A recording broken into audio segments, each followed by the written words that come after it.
Olá, amigos, que a paz do Senhor esteja com todos nós. Um bom dia, uma boa semana, um bom tudo, mas principalmente vamos viver hoje. Um bom dia para todos e que possamos aproveitar todos os minutos que Deus nos oferta para que possamos melhorar a nossa história, a nossa evolução como espíritos eternos.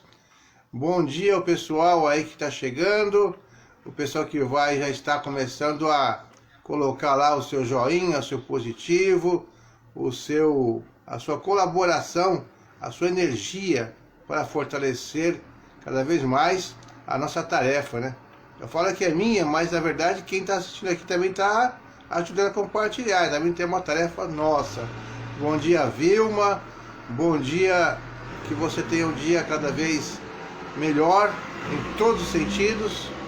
E que eu seja cada vez melhor para você também. Que a gente consiga continuar na harmonia, na paz, na união. E é claro que a perfeição não existe, porque estamos no planeta Terra, para ter provas e expiações, começando a regeneração. E faz parte, nem tudo são flores, mas a gente fica mais perto das flores do que de outro lugar. Obrigado mesmo, muito obrigado por estar aqui compartilhando, participando dessa tarefa que eu abracei e que você apoia. Obrigado, Senhor Jesus, por mais um dia. Obrigado, meu Pai. Obrigado, irmãos. E vamos hoje dar continuidade ao nosso Evangelho, ao nosso estudo. Nós paramos o Evangelho no capítulo 10, falando da indulgência. Zulma, bom dia, Zulma. Tudo bom? Vocês não me deixam falar sozinho, que maravilha. Continuando a indulgência, tem mais gente também, é claro. Estou brincando com vocês, que hoje eu acordei. Olha o Marcão aí, seu positivo, grande Marcão. Obrigado, Marcão. Um bom dia para você também. Para todo mundo que vai passar depois, um bom tudo. A gente não para de falar e não fazer evangelho. É só dando um bom dia, bom dia, bom dia, bom dia. Isso é muito importante mesmo. Então, continuando aqui, capítulo 10, bem-aventurados que são misericordiosos, a indulgência. Estamos no item 18 já.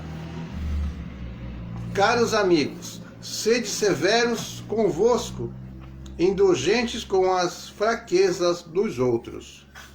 Esta é uma prática de da santa caridade, que bem poucas pessoas observam.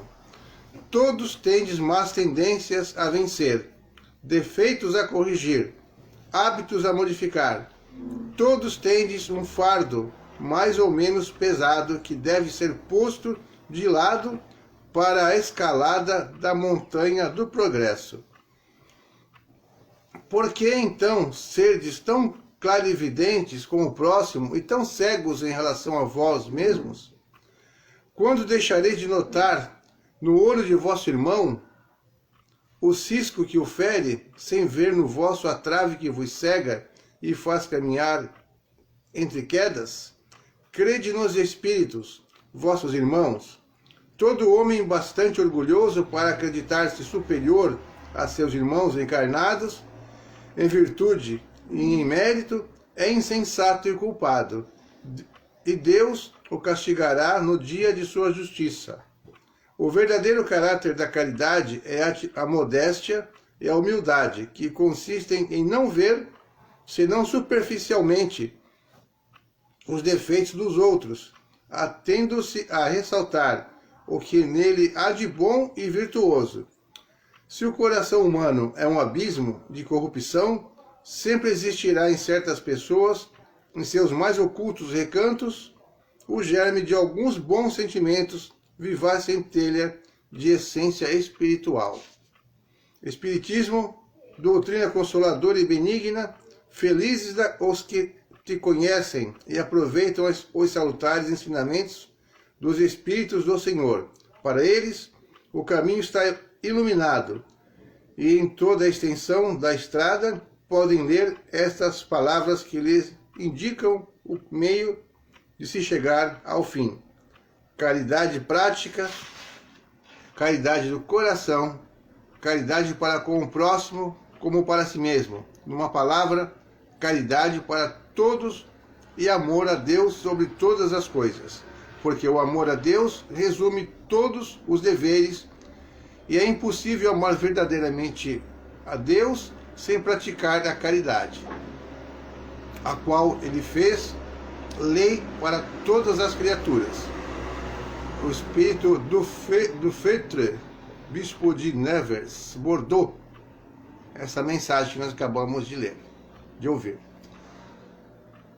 Eu sempre costumo falar, quando eu falo sobre caridade, como falo aos inimigos, ou não inimigo, mas as pessoas que ainda estão um pouco distante da sua melhora, porque todo mundo vai melhorar, não tenha dúvida. O que acontece? A maioria das vezes a gente fica somente mostrando os pontos negativos das pessoas, fica exaltando os defeitos. Mas aqui mais uma vez a gente lê essa mensagem. Todo mundo, por mais defeito que tenha, tem alguma coisa de bom. Então procuremos elevar essas qualidades, por mais assim simples que sejam, são qualidades. E com certeza aquele espírito, observando a sua qualidade, alguém lhe elogiando, mas de uma maneira sincera, e mostrando o lado bom, provavelmente esse espírito vai se dedicar mais à sua parte boa e vai acabar, aos poucos, sem perceber, deixando os seus defeitos mais para trás. Vai se modificando, se transformando, com a ajuda de quem está ali exaltando os seus dons, as suas qualidades. É muito importante a gente observar isso nas pessoas que nós só criticamos e procurar coisas boas, principalmente as que convivem conosco, mais próximos, amigos, não ficar amarrando uma pedra pesada e colocando no pescoço da pessoa para se afundar mais. Ao contrário, temos que fazer com que elas se elevem, sintam-se úteis, produtivas e principalmente amadas. Mas ainda para nós é difícil, porque nós também ainda temos muito orgulho e vaidade para ser trabalhada dentro de nós mesmos. Item 19. Como ninguém é perfeito, ninguém tem o direito de repreender o próximo? É uma pergunta que foi respondida por São Luís. Aliás, as 3 que nós temos a partir desta, 19, 20 e 21, são respondidas por São Luís também.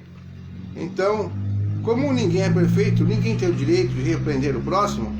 Seguramente não, uma vez que cada um deve trabalhar pelo progresso de todos, e sobretudo daqueles cuja tutela vos é confiada.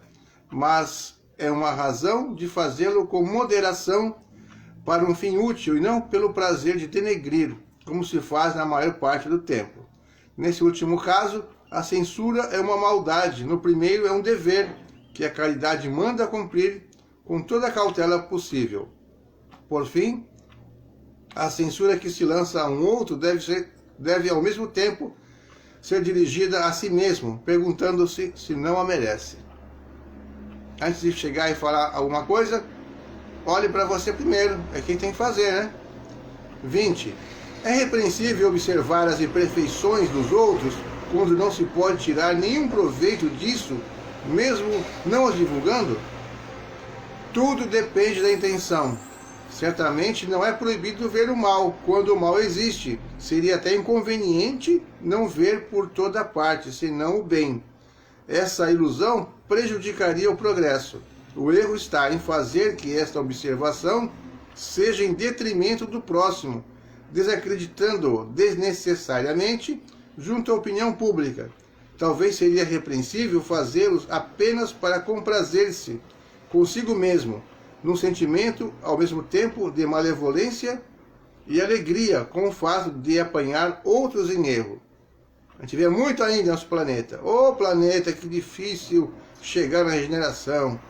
É bem diferente quando lançamos um véu sobre o mal no que diz respeito ao público, limitamo-nos a observá-lo para dele extrair um proveito pessoal, isto é, para estudar como evitar o que se censura nos outros. Além disso, essa observação não é útil ao moralista? Como ele pintaria os defeitos da humanidade se não observasse os modelos? Os psicólogos, os escritores, né? E 21. Há casos nos quais é útil revelar o mal no outro? Essa questão é muito delicada e aqui é preciso fazer um chamado à caridade bem compreendida. Se as imperfeições de uma pessoa só prejudicam ela mesma, não há utilidade alguma em fazê-las conhecidas, mas se elas podem causar prejuízo a outros, é preferível o interesse da maioria ao interesse de um só. Segundo as circunstâncias, desmascarar a hipocrisia e a mentira pode ser um dever, pois antes caia um homem que vários sejam feitos suas vítimas ou logrados por ele. Nesse caso, é preciso pesar a soma das vantagens e dos inconvenientes. E quando for necessário fazer, sempre com moderação, sempre com caridade, sempre com amor, mas tem casos que tem que fazer mesmo, como está aqui orientado mais uma vez pelo Espírito São Luís, que passou essa mensagem, essas 3 últimas mensagens, em Paris, 1860. Ok, gente? Então vamos agora dar continuidade no Livro dos Espíritos, questão 271, ainda falando sobre vida espírita, escolha das provas. 271.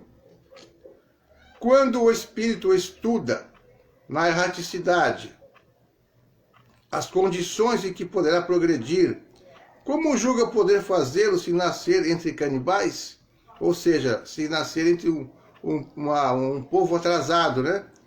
Que no caso ele colocou canibais como sendo atrasados.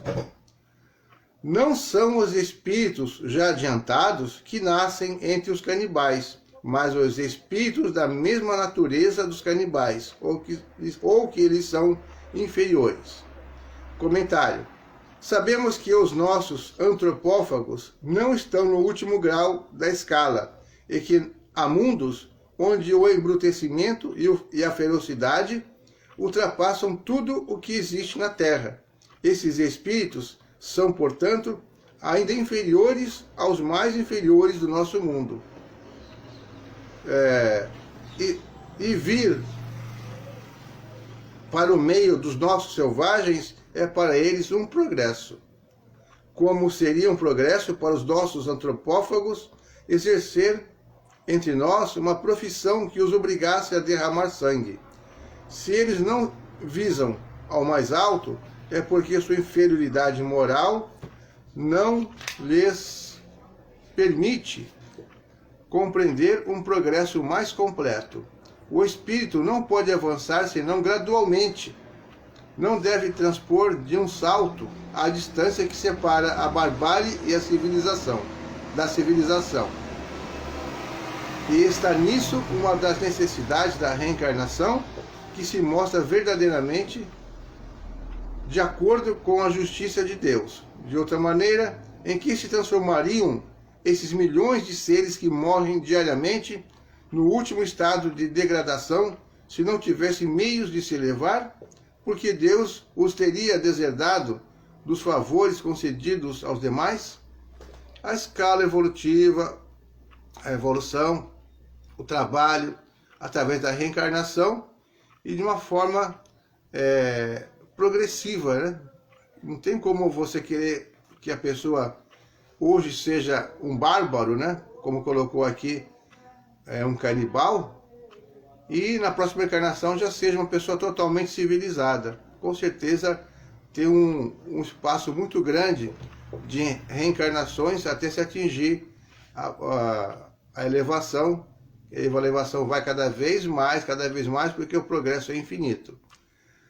Questão 272.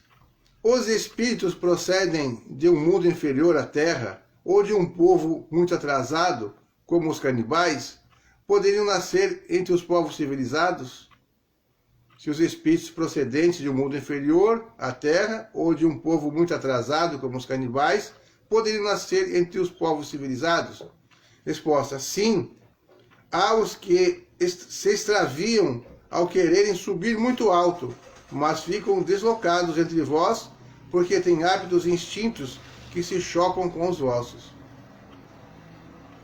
Esses seres nos dão o triste espetáculo da ferocidade em meio da civilização. Retornando para o meio dos canibais, isso não será um retrocesso, pois não farão mais do que retomar o seu lugar, e talvez ainda com proveito. Aí é que ele aquele provérbio até que parece brincadeira, né? Cada um no seu quadrado, mas é isso mesmo, né? Então cada sintonia tem que estar na sua sintonia. Se estiver fora, ele vai se deslocar, não vai conseguir se enturmar, né? E para terminar esse tópico aqui, das provas, escolha das provas, a questão 273. Um homem pertencente a uma raça civilizada poderia, por expiação, reencarnar-se numa raça selvagem? Sim, mas isso depende do gênero da expiação. Um senhor que tenha sido duro para os seus escravos poderá tornar-se escravo e sofrer os maus tratos que infligiu a outros.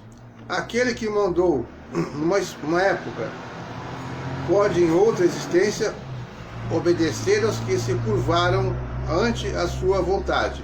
É uma expiação se ele abusou do poder, e Deus pode determiná-la.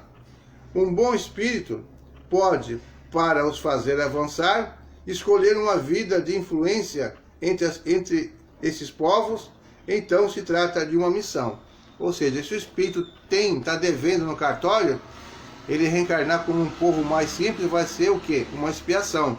Mas se ele pediu para vir ajudar no progresso, para ajudar na ciência, ajudar no que for, ele vai ter uma missão de orientar aquele povo que é um pouco menos adiantado do que ele.